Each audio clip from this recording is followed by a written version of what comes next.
Hi hello viewers, நான் உங்கள் lucky Fathima. நான் ஏற்கனவே ஒரு வீடியோ போட்டிக்கிறேன் முகம் மூடுறதை பற்றி.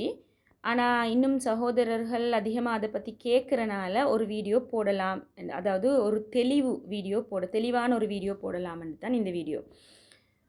ஆண் பெண் இருபாலாருக்கும் இஸ்லாமிய அடிப்படையில் ஒரு ஆடை வரையறை இருக்கி. அந்த ஆடை வரையறை என்னன்னு சொன்னால், பெண்ணுக்குரியது முகமும் மணிகட்டு வரையான கையும் தவிர்ந்த உடம்பின் ஏனைய பகுதிகளை மறைத்தல். ஆணுக்குரியது தொப்புளிலிருந்து முழங்கால் வரையான பகுதிகளை மறைத்தல். இது தான் ஷரியாவின் அடிப்படையில் ஆண் பெண்களுக்கான இஸ்லாமிய வரையறை ஆடை. சரியா? இதுதான் நிறைய இமாம்களின் கருத்துப்படி ஷரியாவில் உள்ளடக்கப்பட்டு இஸ்லாம் சப்ஜெக்டில் கூட வரையறை என்ன, அதாவது ஒரு அவுரத் என்னன்னு சொன்னால் இதைத்தான் வரையறைப்படுத்துகிற. சரியா? அதுதான் அவுரத். அதாவது அவுரத்துன்னா மறைக்க வேண்டிய பகுதிகள் தான் இஸ்லாத்தில் அவுரத்துன்னு சொல்லப்படும். அப்போ ஒரு பெண்ணுக்கு முகமும் மணிகட்டு வரையான கையும் தவிர்த்து ஏனைய உடம்பின் பகுதிகளை மறைக்கணும். ஆணுக்கு தொப்புளிலிருந்து முழங்கால் வரையான பகுதிகளை மறைக்க வேணும். அவ்வளோதான். ஆண்கள் ஆனால் அதுக்கு கூடியா உடுக்கலாம், சரியா? குறையா உடுக்கப்படாது, கூடியா உடுக்கலாம், வேண்டியது உடுக்கலாம். அப்போ தொப்புலேருந்து முழங்கால் வரையா மறைக்கணும்னு சொல்லி அப்படி தான் திடீரெண்டு இல்லை, அது கட்டாயம் மறைக்க வேண்டியது. அதுக்கு மேலதிகமாக மறைக்கிறது அவங்களோட விருப்பம். அதே மாதிரி பெண்களுக்கு முகத்தையும் கையையும் தவிர ஏனைய பகுதிகளை மறைக்கணும். அதுக்கு மேலதிகமாக மறைக்கிறது அவங்களோட விருப்பம். அதில் தான் இந்த ஃபேஸ் கவரும் அடங்கும். அதாவது ஹிஜாப் நிக்காப் என்று ரெண்டு இருக்குது. நிக்காப்ன்றது ஃபேஸ் கவர். அது செய்கிறவங்க ஒரு மேலதிகமாக தக்குவா, அதாவது இறை பக்தி கூடுதலாக நாங்கள் செய்யணும், நாங்கள் கவர் பண்ணணும்னு ஆசைப்படுறவங்க அது செய்யலாம். அது தவறு இல்லை. அதோடு இந்த ஹிஜாப் அதாவது தலைமுடியை மறைக்கிறது, இந்த முகம் கை தவிர ஏனைய பகுதிகளை மறைக்கிறது கட்டாயம். சரியா? அப்போ இது பெண் அடிமைத்துவம் இல்லை. அதாவது பெண் அடிமைத்துவம் இல்லை, அடக்குமுறை இல்லை. அந்த உடை என்றது ஒருத்தருடைய விருப்பம். அது அவங்களோட ஆடை என்றது அவங்களுடைய விருப்பம். அதன் அடிப்படையில் தான் ஒவ்வொருத்தர் உடுக்குறாங்க. அதோட எல்லா முஸ்லீம்களும் ஃபேஸ் கவர் பண்ணியும் இல்லை, எல்லா முஸ்லீம்களும் ஷோல் போடுறதும் இல்லை, சில முஸ்லீம்கள் ஷோலும் இல்லை. சரியா? அதுக்குன்னு நாங்கள் அவங்கள காஃபீர்ன்னு சொல்லலாம். காஃபீர்ன்ற கூட நினைவு வருது. ஒரு சகோதரர் கேட்டிருந்தார், இந்த காஃபீர்ன்னு சொன்னால் என்ன, காஃபீர்ன்றதோட அர்த்தத்தை கொஞ்சம் விளங்கப்படுத்துங்க சகோதரின்னு யூடியூப்பில் கேட்டிருந்தாங்க. அதுக்குரிய பதிலும் இதில் இருக்குது. காஃபீர்ன்னு சொன்னால் நிராகரிப்பாளர் என்ற கருத்து. தமிழில் இந்த காஃபீர் என்ற அரபு வேர்டுக்குரிய கருத்து நிராகரிப்பாளர்.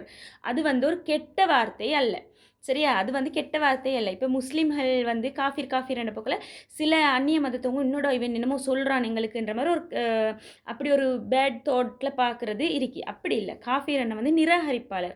அந்த இஸ்லாமிய அடிப்படையில் என்னன்னு சொன்னால் ஓரிரை கொள்கையை அல்லாஹ்வை நிராகரித்தவங்க நிராகரிப்பாளர் என்ற கருத்து. அதுதான் இந்த காஃபீர் என்ற அரபு வேர்டு. அதை விட்டு அது ஒரு பேடான ஒரு கெட்ட வார்த்தை அல்ல. சரியா? அது அந்நிய மத சகோதரர்கள் புரிஞ்சுக்கோங்க. அதோட காஃபீர் முஸ்லீம் அப்படின்னு இல்லை. எல்லாரும் பொதுவாக மனிதர்கள். யாருக்கு எந்த நேரம் ஹிதாயத்து கிடைக்கும், யார் நேர் வழியில் இருக்கிற, யாருக்கு நேர் வழி கிடைக்கும், யாருக்கு மோட்சம் இருக்கின்றது அது இறைவனோடு சம்பந்தப்பட்டது. அதில் மனிதர்களாகிய எங்களுக்கு மூக்கு நுழைக்க அதிகாரம் இல்லை.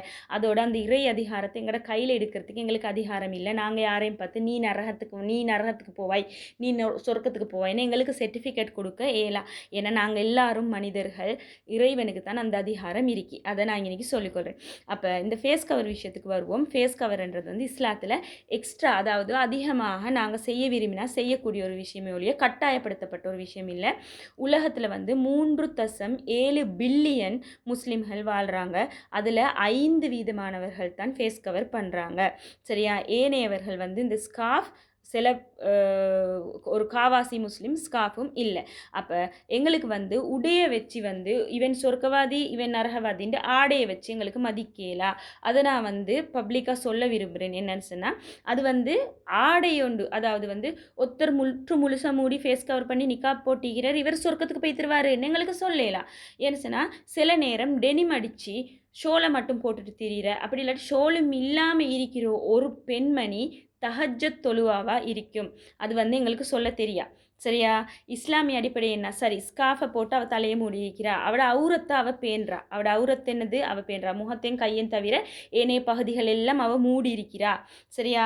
அவட எண்ணமும் நோக்கமும் என்ன? அவள் ஆடை அணிகிறது வந்து அவளுடைய விருப்பத்துக்கு. அவட எண்ணத்தில் இல்லை அவள் 4 பேர் என்னை பாசிக்க வேணும், ரசிக்க வேணும். அப்படி பார்க்க வேணும், ரசிக்க வேணும்ன்றவங்க அப்படி ஸ்கார்ஃபை போட்டு கூட ஆடை அணிய மாட்டாங்க. அதோட வந்து நோக்கத்தில் தான் இருக்கு. நான் கண்டிக்கிறேன் சில பேர் வந்து ஸ்கார்ஃப் கூட இல்லாதவங்க 5 நேரம் தவறாமல் தொழுகிறவங்க, குர்ஆன் வந்து முக்காவாசிக்கு மேலே மனப்பாடமாக்கினவங்க, எந்த நேரம் வந்து திக்ரு திலாவத்தோடு இருக்கிறவங்க வந்து சில நேரம் ஸ்கார்ஃப் இல்லாமல் கூட நான் கண்டிருக்கிறேன். நான் ஆச்சரியப்பட்டுக்கிறேன்.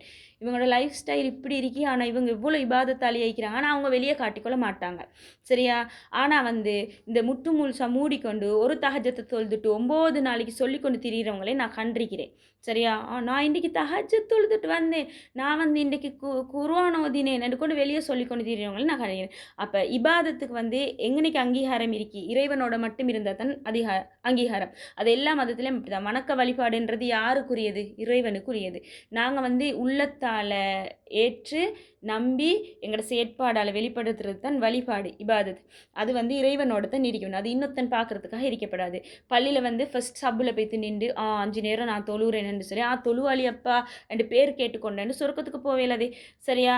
அவர் வந்து இறைவனோட அன்மிக்கணும், இறைவன் அம்மிக்கணும், இறைவன் வந்து அங்கீகாரம் கொடுக்கணும். இவன் வந்து தொழுவாளின்னு சொல்லி அந்த அப்போ மனுஷர்களோட பார்வையில் இருக்குது இறைவன்ட பார்வையில். இப்போ ஒருத்தர் ஃபுல்லாக கவர் பண்ணினு வந்து எங்களுக்கு சர்டிஃபிகேட் கொடுக்கோமேல, ஒருத்தர் வந்து இப்படி கொடுத்து இப்போ சும்மா சொல்லுவோமே ஜுப்பை உடுத்து தாடி வச்சு இருக்கிற ஒருத்தரை விட டெனிம் அடித்து டிஷர்ட் போட்டு இருக்கிற ஒருத்தர் சில நேரம் விவாதத்து கூட செய்யலாம். ஆண்களை பொறுத்தளவுலையும் நான் சொல்கிறேன், பெண்கள் மட்டும் இல்லை ஆண்களும் தான். அப்போ எங்களுக்கு ஆடையை வச்சு யாரையும் மதிக்கல. யார் உள்ளுக்கு வந்து தஹஜத் சொல்லுறாங்க, யார் வந்து சுன்னத்தான நோன்புகள் அதிகமாக பிடிக்கிறாங்க, யார் வந்து குர்ஆனோட தொடர்பு வச்சுக்கிறாங்க. குர்ஆன் வந்து ஓதுறது மட்டும் இல்லை, குர்ஆனுக்குள்ளே என்ன இருக்கின்ற விஷயத்தை யார் விளங்கி கொள்கிறாங்க, யார் அதன் அடிப்படையில் இருக்கிறாங்க, யார் வந்து சில நேரம் சமூகத்துக்கு தெரியாமல் எவ்வளவோ ஏழை மக்களுக்கு, எவ்வளோ இல்லாதவங்களுக்கு எவ்வளவோ பேர் உதவி செஞ்சு கொண்டு இருந்திருப்பாங்க. அடுத்தவங்களோட கண்ணீரை தொடச்சு கொண்டு இருப்பாங்க, அடுத்தவங்களுக்கு தின்னு கொடுத்து கொண்டிருப்பாங்க. இப்படியாப்பட்ட நல்ல உள்ளங்கள், நல்ல மனிதர்கள் எவ்வளவோ இருக்கிறாங்க. அது வந்து இஸ்லாம் என்று மட்டும் இல்லை, ஏனைய மதங்கள்லையும் இருக்கிறாங்க.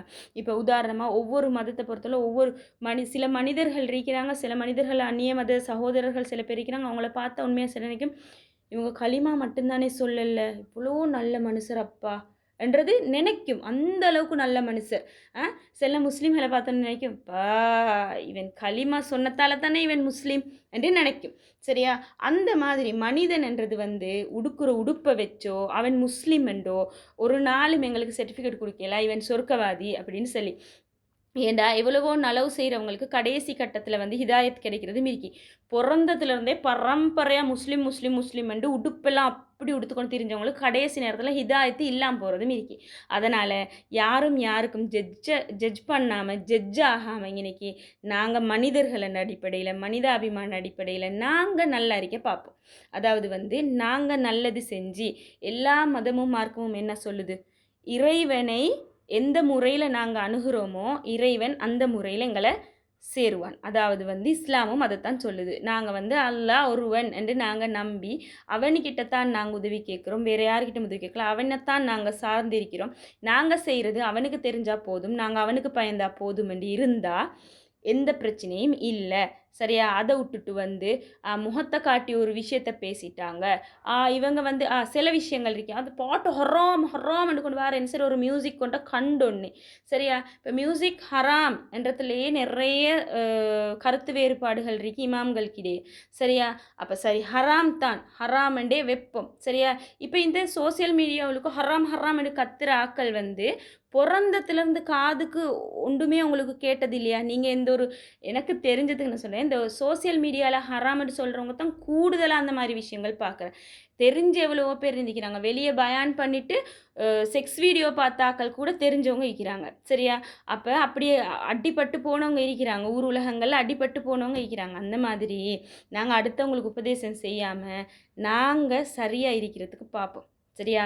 அப்படி ஒவ்வொரு மனிதனும் அப்படி யோசித்தா இந்த உலகம் மிச்சம் அழகாக மாறும். அதாவது ஒவ்வொரு மனுஷனும் அடுத்தவன் எதையும் செஞ்சுட்டு போட்டோம், நான் சரியாக இருப்போம் என்று நினச்சா ஒவ்வொருத்தரும் திருந்துவாங்கத்தானே. அப்போ உலகம் அழகாக இருக்கும், பசுந்தரிக்கும். சரியா? அதனால் அடுத்தவங்களை ஜட்ஜ் பண்ணுறத விடுவோம். உடைய வச்சோ எதை வச்சோ மதத்தை வச்சோ ஜட்ஜ் பண்ணுறத விடுவோம்.